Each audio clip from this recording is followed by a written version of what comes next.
Estamos já caminhando para o final do nosso projeto Crescendo em Comunidade. Nesse momento, atuando com as aulas, ajudando algumas pessoas que vão prestar o concurso.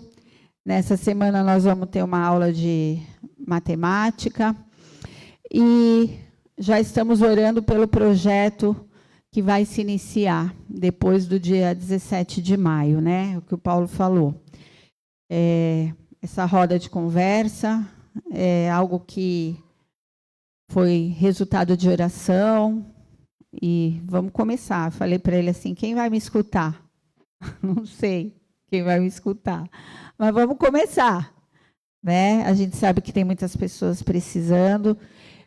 Reconheço que é difícil também, às vezes, a pessoa se abrir numa roda, se expor, falar, né? Não sei como vai ser. Deus está no controle, mas eu já estou orando para que Ele me dê sabedoria, discernimento, principalmente maturidade, né? Porque a gente tem que ser maduro para conseguir ouvir algumas coisas, para conseguir fazer algumas intervenções, se a pessoa permitir, e você sair e deixar aquilo para trás, porque aquilo não te pertence, né? Porque se a gente assimilar também, aí fica complicado. Então, queria pedir que vocês também orassem por isso, tá? Se quiserem indicar para alguém, se quiserem fazer parte dessa roda de conversa, fiquem à vontade, tá bom? Culto de Santa Ceia, que Deus possa estar usando a vida do pastor Paulo para ministrar essa palavra agora de manhã para nós. Em nome de Jesus, amém. E o tema de hoje é: se o fim está próximo, como devemos viver? Quando eu li essa mensagem, falei, meu Deus, o fim está próximo? O que será de nós? Vamos ver aqui, como igreja, o que a gente pode estar fazendo. Amém? Amém. Quantos acreditam que o fim está perto? Verdade.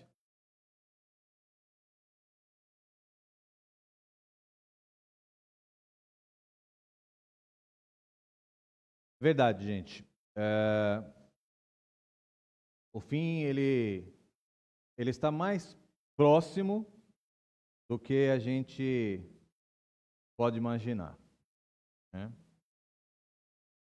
E a Bíblia fala que chegaria um tempo em que, por se multiplicar a iniquidade do mundo, o amor de muitos esfriaria. Nós temos visto isso constantemente. Ao abrir a televisão, a internet, o que nós mais ouvimos é mensagens de coisas que estão acontecendo e que nos remetem a essa impressão que a cada dia mais, o fim está perto. O fim está mais próximo do que a gente possa imaginar. Eu gostaria que você abrisse a sua Bíblia no livro de Pedro, na carta do apóstolo Pedro, primeira epístola do apóstolo Pedro,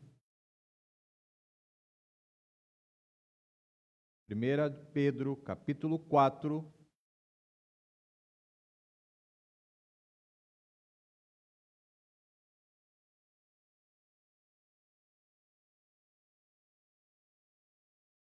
Pedro, capítulo 4, a partir do verso 7 até o verso 11.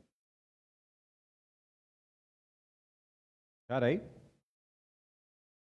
1 Pedro, capítulo 4, verso 7 até o verso 11.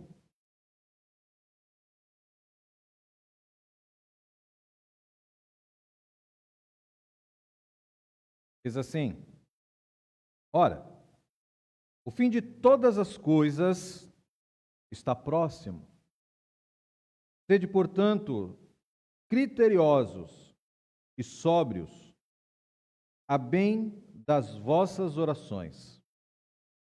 Acima de tudo, porém, tende amor intenso uns para com os outros, porque o amor cobre multidão de pecados.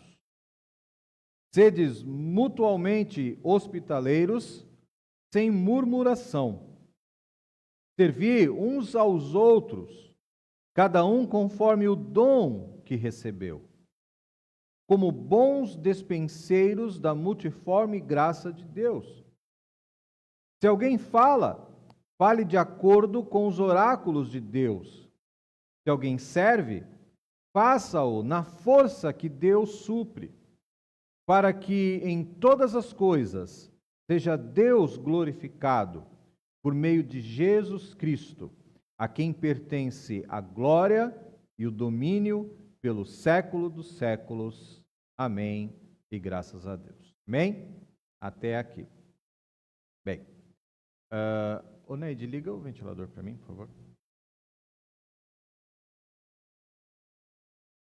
Vamos orar mais uma vez? Santo Deus e Pai, eu quero neste momento pedir ao Senhor, Deus, que o Teu Espírito Santo, como autor das Sagradas Escrituras, que Ele possa, neste momento, nos guiar através de todo esse processo, que o Teu Espírito Santo esteja falando por intermédio da minha voz. Eu me coloco totalmente à Tua disposição, Senhor, para que o Senhor me use nesta manhã, para que eu possa ser canal de bênção na vida dessas pessoas que estão aqui, das pessoas que estão nos acompanhando pela internet e para as pessoas que ainda irão assistir essa ministração no futuro. Que o Senhor possa falar no mais íntimo de cada coração, ó Deus, pois o Senhor sabe as nossas necessidades. Pai, muito obrigado por tudo. Oramos em nome de Jesus. Amém. E graças a Deus. Amém? Bem, então, o título da ministração: se o fim está próximo, como devemos viver? Como que nós devemos viver? Não é? Como a igreja deve viver diante da iminência do fim dos tempos? Imaginem vocês um grupo de pessoas vivendo em um lugar onde ser cristão começou a se tornar estranho. Eles não podiam ou não participavam mais das mesmas festas, não viviam mais do mesmo jeito, não pensavam mais como era antes. E por causa disso, eles começam a ser observados, eles começam a ser criticados e até mesmo rejeitados. Agora pense, isso não era uma perseguição com espadas, mas era uma pressão constante. Olhares, comentários, afastamento. Esse era o cenário dos cristãos quando o apóstolo Pedro escreveu essa carta. E se a gente for honesto, se a gente começar a refletir sobre as palavras de Pedro e sobre o momento que a igreja vivia naquele tempo, nós podemos identificar que nós não estamos muito distantes dessa realidade. Mais ou menos eles estavam vivendo o que nós vivemos hoje,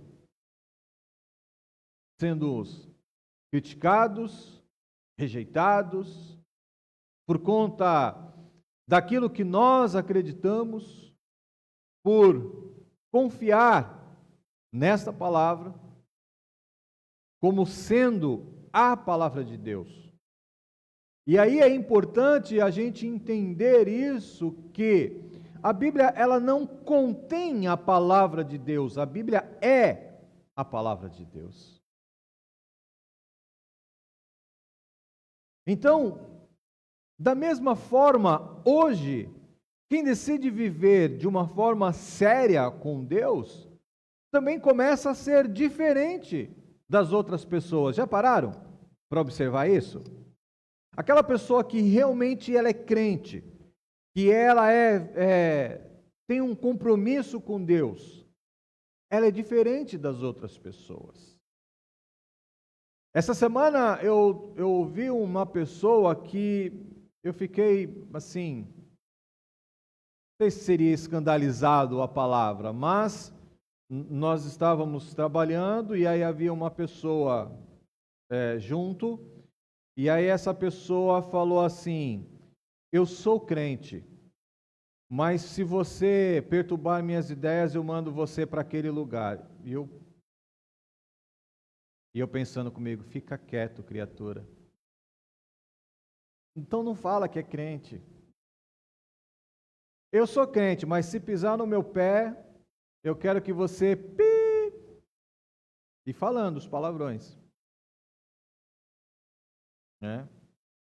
E aí eu lembro das palavras do pastor André Valadão, que virou famosa na internet. Você não é crente, não. Como está na moda agora, será? Então, quem começa a ser diferente, a pessoa ela começa quase que viver num mundo separado. Porque quem é diferente no trabalho, na família, nas amizades. E perceba que muitas vezes essa pressão, ela não vem com violência, mas ela vem com ironia. Vem com exclusão, pessoas não te convidam a fazer as coisas, E um certo julgamento silencioso. Às vezes a pessoa não fala nada, mas por baixo do pano.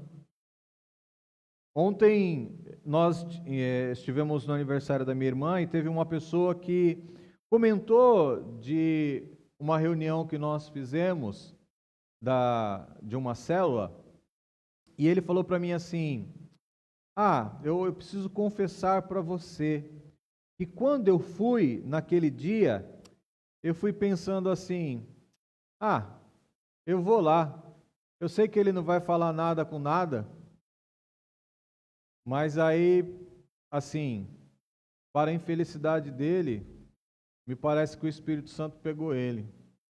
E aí ele começou a falar diversas coisas e eu pensando, filho, não fui eu não. Eu não tenho o poder de saber o que você está vivendo na sua casa. O único que tem esse poder é o Espírito Santo.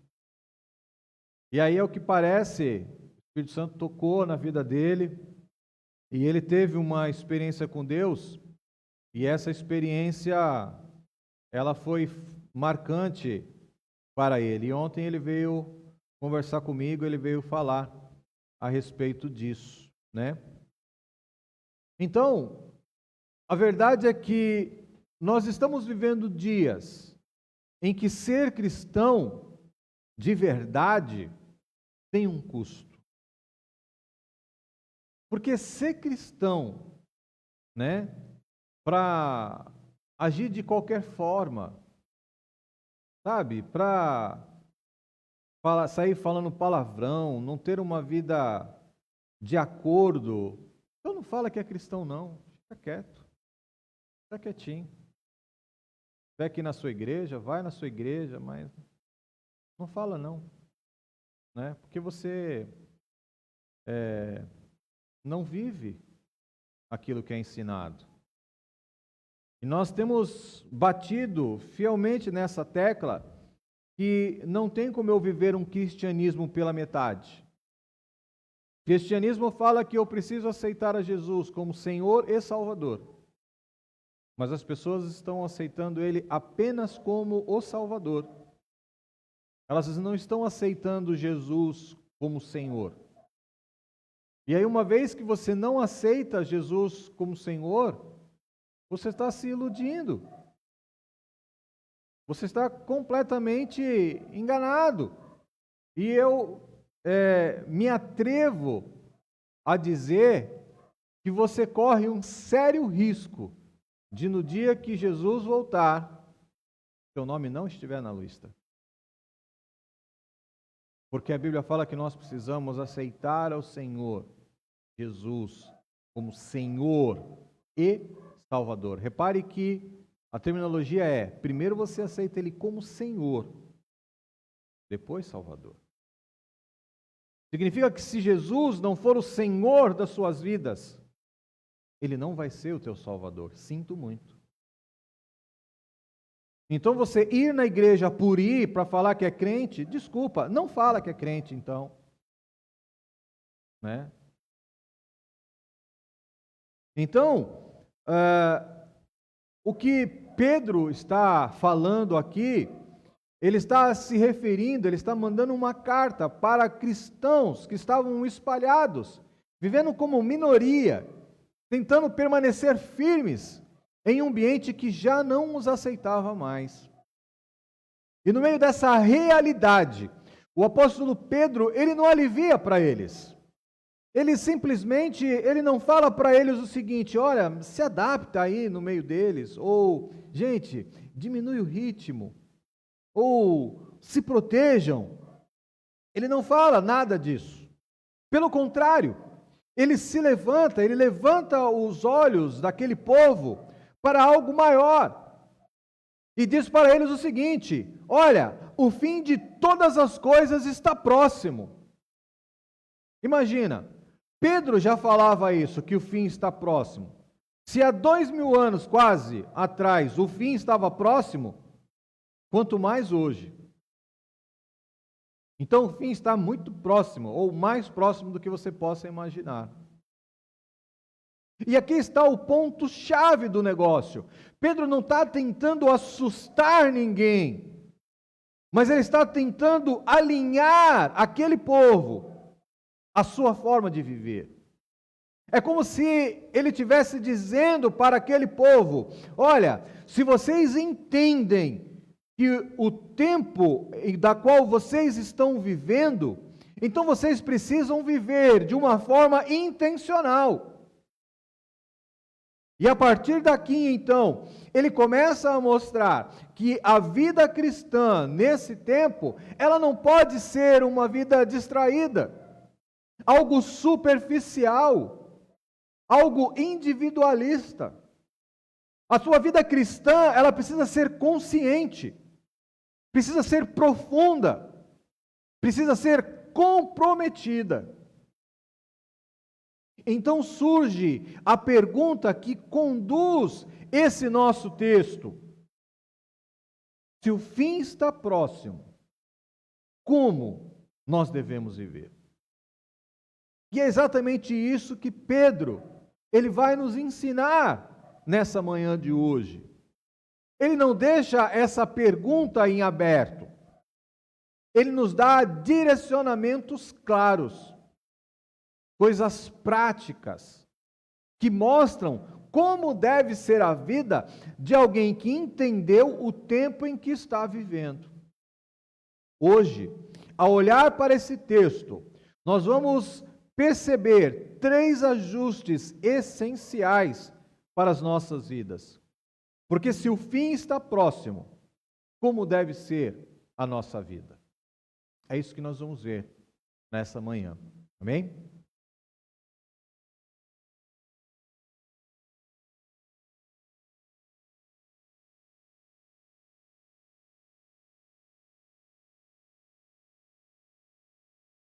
O primeiro direcionamento que o apóstolo Pedro, ele nos traz é: ajuste a sua mente e a sua oração.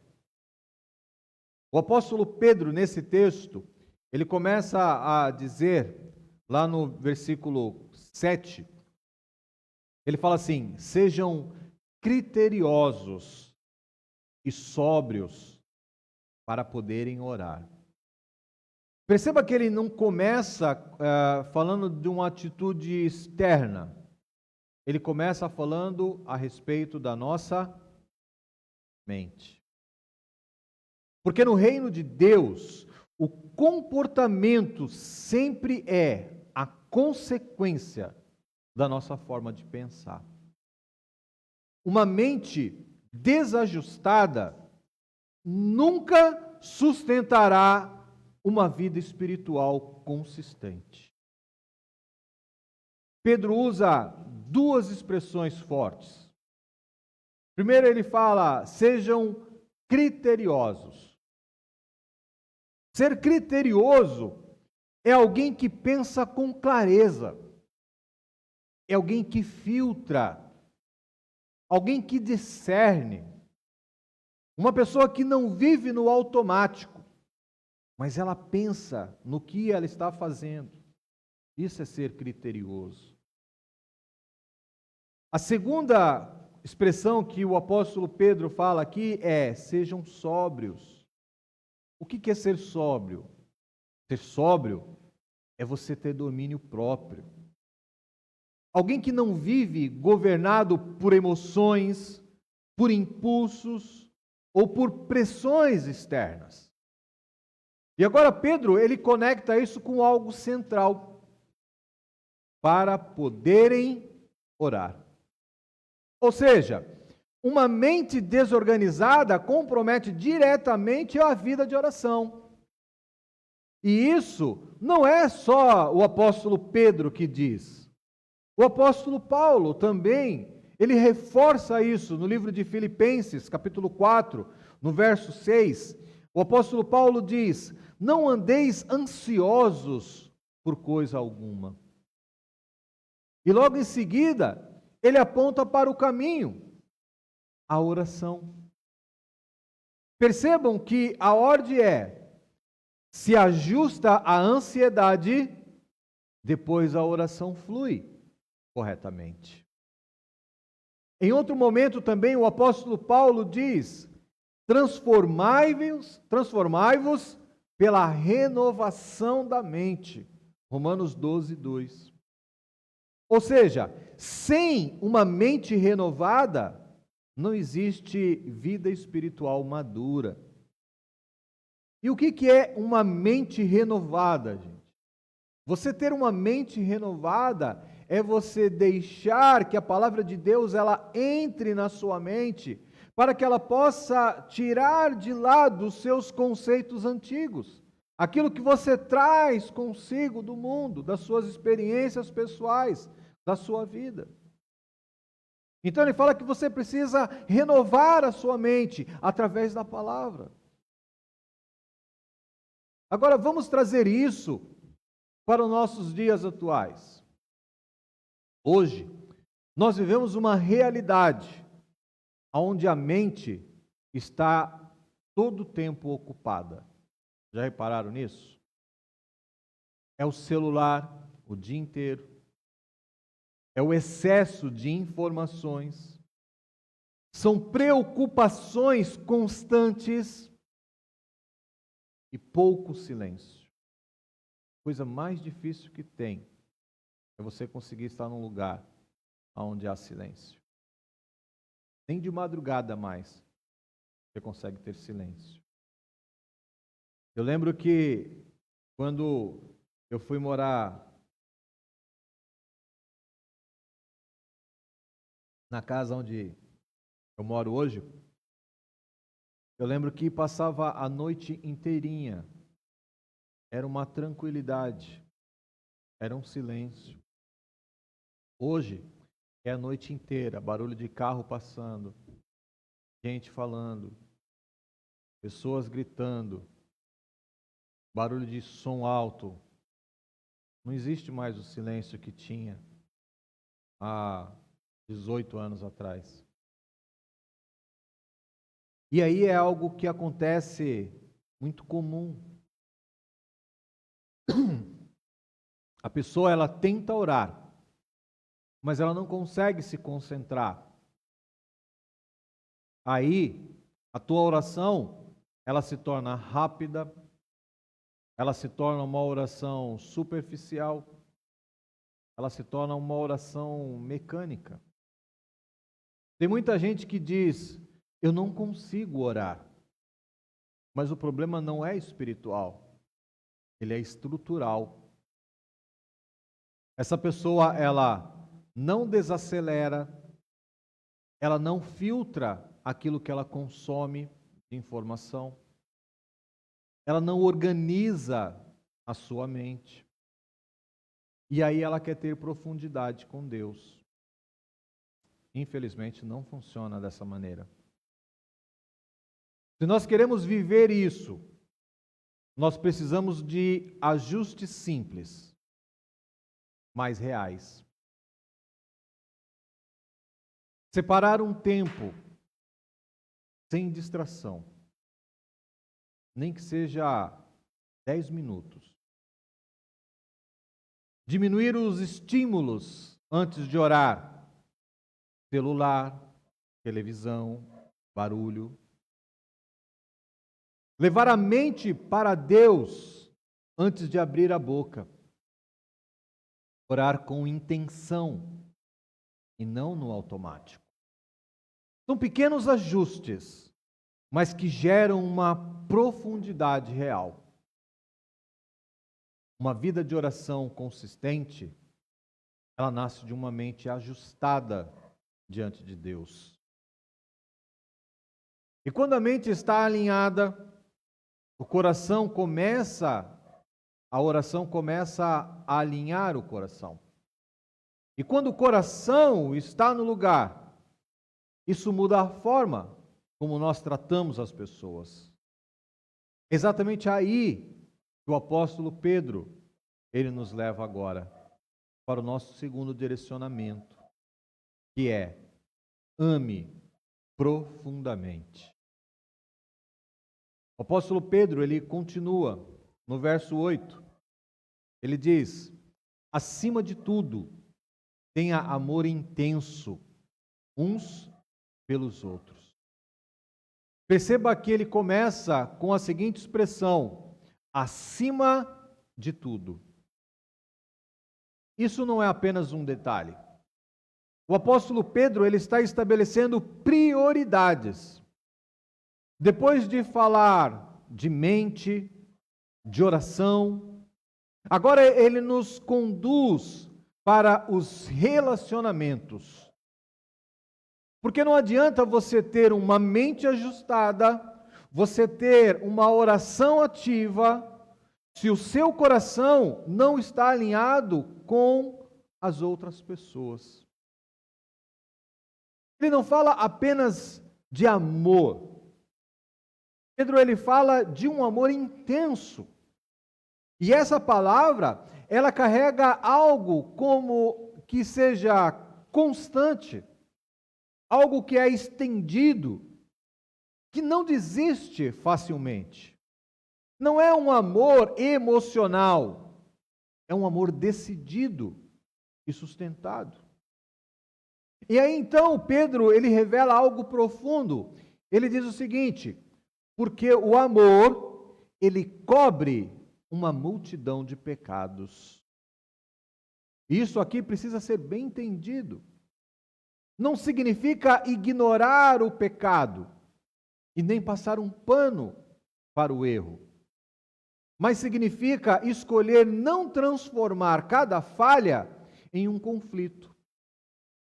Não viver expondo, revidando, ampliando os erros.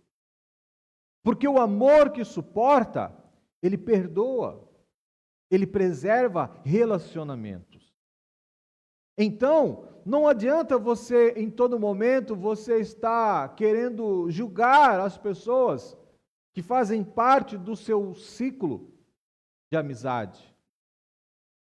As pessoas erram, as pessoas pecam, né? Pedro, ele, como está falando aqui, Pedro, ele não está falando para você passar a mão no pecado. Não é isso. Mas nós também não podemos ficar em todo tempo julgando as outras pessoas. Nós precisamos amá-las. Um amor incondicional, assim como Jesus nos amou.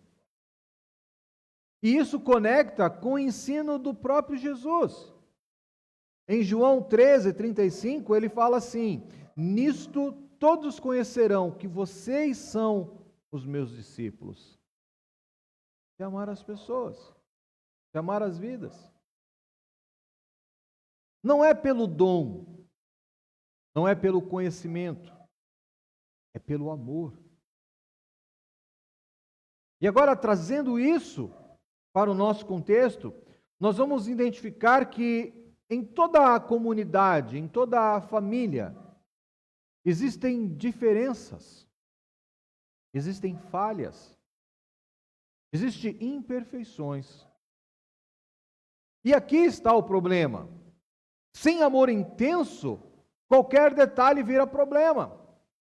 Uma palavra mal colocada, uma atitude que não te agradou, uma expectativa que não foi atendida, já é o suficiente para gerar afastamento, frieza, divisão.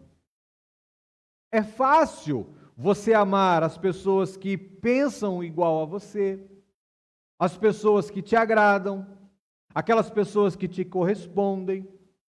Mas o texto, ele não está falando disso. Pedro, ele não está nos ensinando isso. Ele está falando que o amor intenso, ele aparece quando alguém falha com você, quando alguém te frustra, quando alguém não age como você esperava. E mesmo assim, você decide amar essa pessoa. Se queremos viver isso, então alguns ajustes são necessários para a nossa vida. Parar de supervalorizar pequenas falhas dos outros. Aprender a revelar sem guardar mágoa. Tratar problemas sem expor ou ferir as pessoas. Manter relacionamento, mesmo quando não é conveniente para você. Às vezes nós temos relacionamento com pessoas que são convenientes para nós. Quando não, a gente simplesmente isola essa pessoa do nosso ciclo de amizade. O amor intenso é algo que é construído na prática e não num discurso, não de boca, né? Uma igreja saudável não é aquela onde não há falhas, mas é aquela onde o amor, ele é forte o suficiente para sustentar todas as relações. E quando o amor está presente, a igreja deixa de ser um ambiente pesado e se torna um lugar onde as pessoas permanecem. Mas o apóstolo Pedro, ele não para apenas no relacionamento, ele avança mais um passo. Porque não basta pensar certo, amar certo, preciso agir. E aí é que entra o próximo ajuste. Sirva com o dom que Deus te deu. Pedro, ele continua esse texto, no versículo 10, dizendo o seguinte: cada um exerça o dom que recebeu para servir aos outros.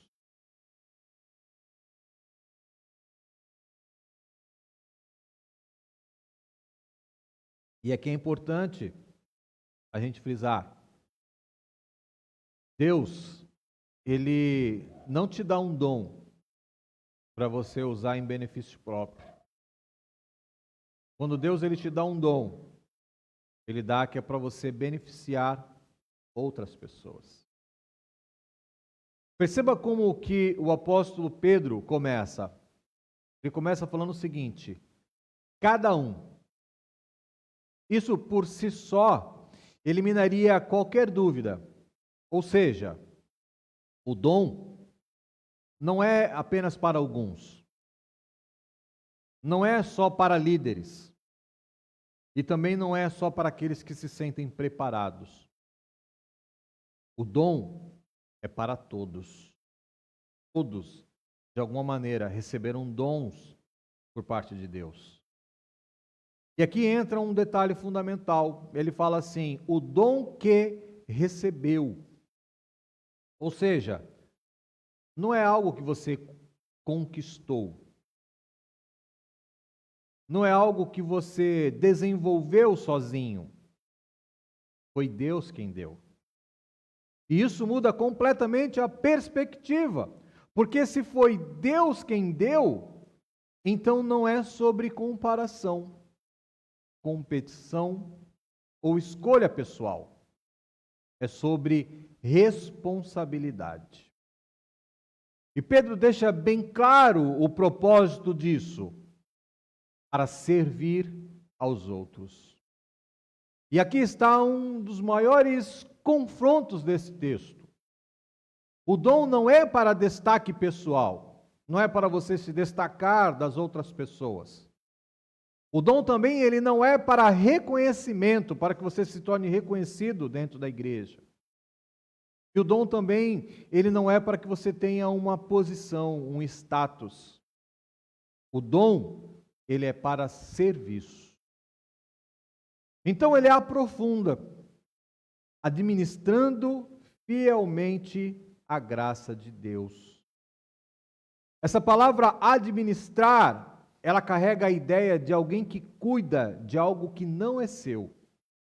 Ou seja, o dom, ele não é propriedade, ele é encargo.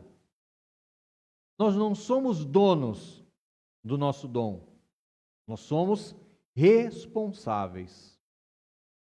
Pedro continua: se alguém fala, faça-o como quem transmite a palavra de Deus. Se alguém serve, faça-o com a força que Deus provê.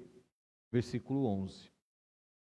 Ele resume aqui em duas categorias: quem fala e quem serve. Quem fala tem a responsabilidade com aquilo que comunica. E não é opinião, é compromisso com Deus. Ou seja, quando você abre a sua boca para falar, você precisa falar em conformidade com a palavra de Deus. E aí entra a importância de você ler a Bíblia. Para que quando você precisar falar, tudo aquilo que você for falar, seja baseado na palavra de Deus. O conselho é dela. A opinião é dela. Seus conselhos, as suas opiniões, nós guardamos para nós. Todas as vezes que nós formos ajudar alguém, a nossa opinião, o nosso conselho, tem que ser à luz da palavra. E aí Pedro também ele fala sobre quem serve. Quem serve não serve pela sua força humana. Ele serve pela dependência de Deus. Eu lembro que todas as vezes que nós íamos ou que nós fomos em Manaus, lá no MIR, sempre tem uma senhora que fica na intercessão, lá na introdução, e a gente sempre a via lá. Todos os congressos que nós fomos, a gente sempre a via. Dessa última vez que nós fomos, eu falei para a Neide assim: Neide, tira uma foto com ela. E a Neide foi, tirou a foto com ela, nós registramos a foto dela. E aí, passado pouco tempo, nós ficamos sabendo que ela faleceu. Mas ela, uma senhora de idade e compromissada, ela sempre estava lá na recepção, com seu terninho, né, toda arrumadinha, toda bonitinha, uma simpatia. Quando a Neide pediu para tirar uma foto com ela deu ela estampou um sorriso no rosto, de alegria. né? Porque alguém estava pedindo para tirar uma foto com ela, como se ela fosse assim, uma pessoa famosa, né? E parece que a gente estava adivinhando, né? Parece que Deus estava revelando que era a última vez que nós veríamos ela, porque a gente sempre prestava atenção nela quando a gente ia no Mir, né? E Deus, infelizmente, falou: olha, agora eu quero que você venha trabalhar aqui em cima, né? Você vai compartilhar do seu sorriso aqui nos céus. Bem, isso então corrige dois erros muito comuns, que é a pessoa falar sem responsabilidade e a pessoa servir no cansaço da força própria. Às vezes a pessoa fala assim: não, eu não posso trabalhar na igreja porque eu já trabalho o dia inteiro, eu chego em casa cansado, sabe? Eu não tenho disposição para servir na igreja.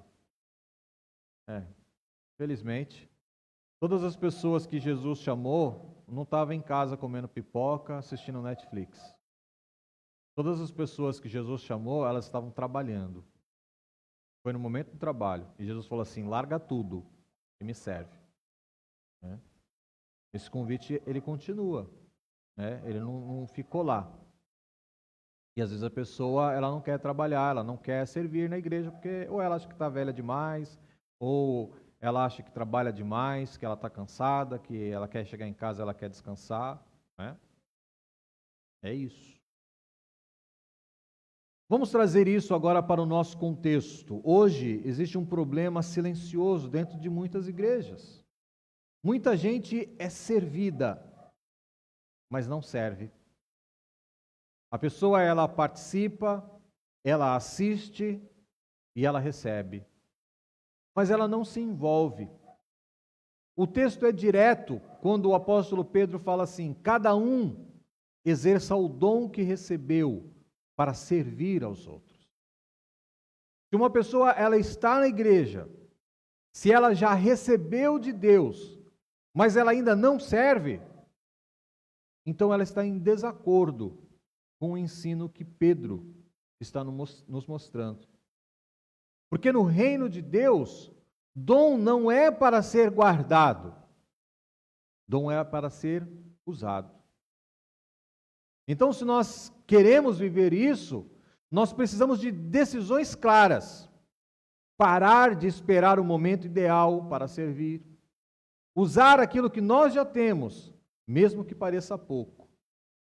Entender que servir não é posição, é disposição.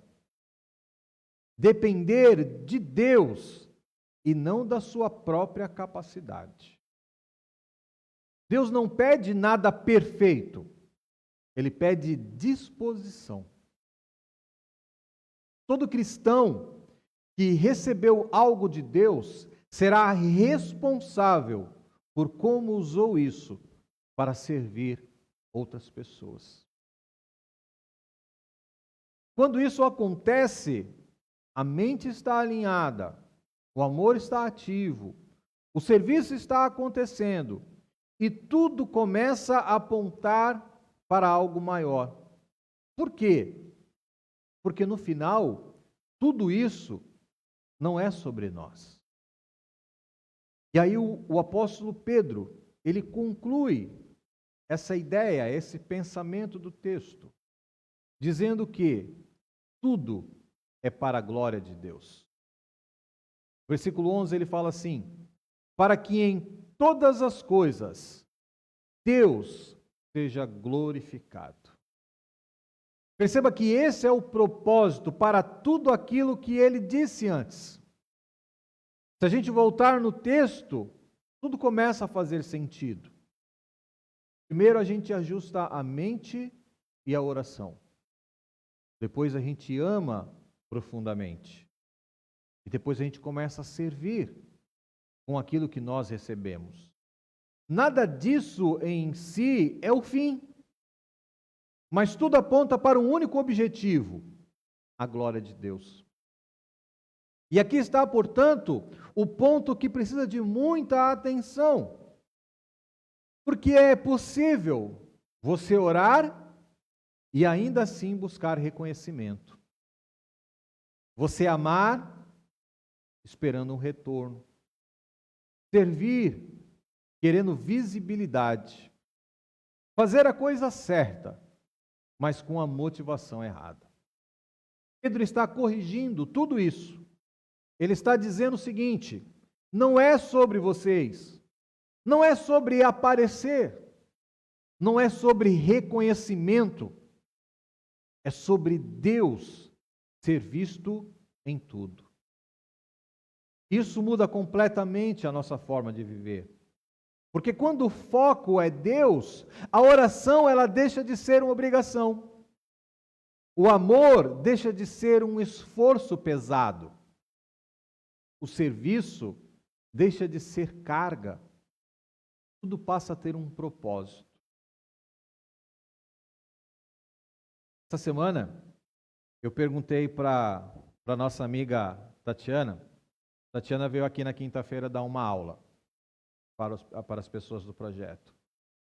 E ontem eu perguntei para ela assim: como que você se sentiu quando terminou a palestra, né, o seu estudo, e você pôde olhar no olho de cada um e saber que de alguma maneira você mudou a vida daquelas pessoas? E ela respondeu para mim assim: é uma sensação que não tem como descrever. É verdade. Eu falei para ela, isso é o que nós sentimos todos os dias, quando nós ajudamos pessoas. Porque a minha vida e a sua vida, ela precisa ter um propósito. Eu não posso viver por viver. Minha vida precisa ter um propósito, eu preciso ter um propósito na minha vida. E qual é o propósito na vida? Ajudar as pessoas. Fazer com que, de alguma forma, as pessoas possam evoluir na sua vida através de nós. Porque nós acreditamos que o Espírito de Deus habita dentro de nós. Se o Espírito de Deus habita dentro de nós, nós temos muito para contribuir para as outras pessoas no mundo, pessoas que estão lá fora. Então, não é sobre a quantidade de serviço, não é sobre a sua intensidade emocional, e muito menos sobre a sua aparência espiritual. É sobre quem está sendo glorificado. Deus ou sou eu? Lá no começo, o apóstolo Pedro disse: o fim de todas as coisas está próximo. Versículo 7. E agora nós entendemos. Se o fim está próximo, não dá para viver de qualquer jeito. Não dá para você viver distraído. Não dá para você viver para si mesmo. Então hoje, Deus ele está nos chamando para ajustes reais. Ajustar a nossa mente, alinhar o nosso coração, assumir um serviço. Mas acima de tudo, viver uma vida que em tudo glorifique a Deus. Se o fim está próximo, então a nossa vida, ela precisa claramente apontar para Deus. Amém? Vamos ficar de pé.